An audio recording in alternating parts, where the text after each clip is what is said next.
farmers make up less than 2% of the population. Young farmers make up an even smaller percentage.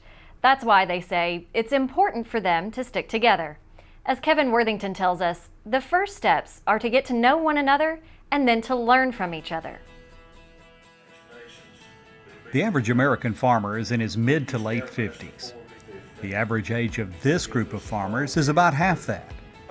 These young people are the next generation to grow our country's food and fiber, and they say their age and changes in agriculture present unique challenges. There's just not that many young farmers around, and you kind of find yourself isolated just due to your work environment and the very nature of farming. So when you're able to get together and just hang out, make friends that do things similar to you or different from you, and learn from each other, and just, I don't know, it's just a good way to I guess, networking in the profession.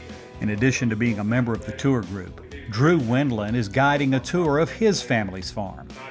He says he grew up in the Young Farmers through his parents' involvement, and now it's his turn to participate.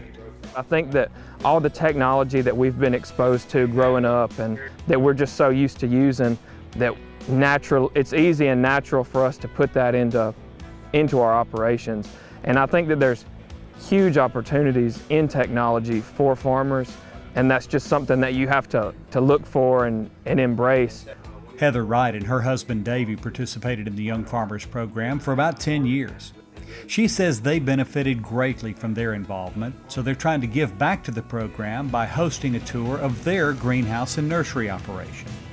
The relationships that we build and the things that we learn on tours and conferences are vital to our survival as a farm and as a business and as a family. If we want our children to come back and be able to do what we do, to continue on to the next generation, it's very important that we stay educated, that we keep gaining more knowledge, that we participate, and that we keep up with what's going on in the political world so that we can take up for ourselves. Just as every farm in the state is different, every young farmer is looking for a little something different out of the conference.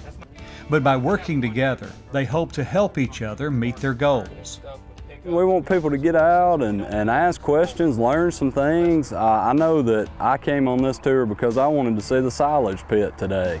It's something we feed stocker cattle a lot like they do, and possibly something that we could add on our farm. We have an old dairy farm, and the equipment and the old pits are about eroded and gone away. So that's what we're looking for. We want people to get out and talk to other farmers and generate ideas and just something to carry home and help them on their farm. I think that there's a lot of questions to be asked and a lot to be gained from interacting with other people on other operations to understand why certain practices work well for them, so that we can have advice and maybe learn from somebody else's mistakes instead of making the same ones again. The Alabama Farmers Federation started the Young Farmers program about 60 years ago to make sure that young people have a voice in the organization. In that time, it's produced some of the top leaders in the organization, including the last two presidents. In my mind, we're building our future. I mean,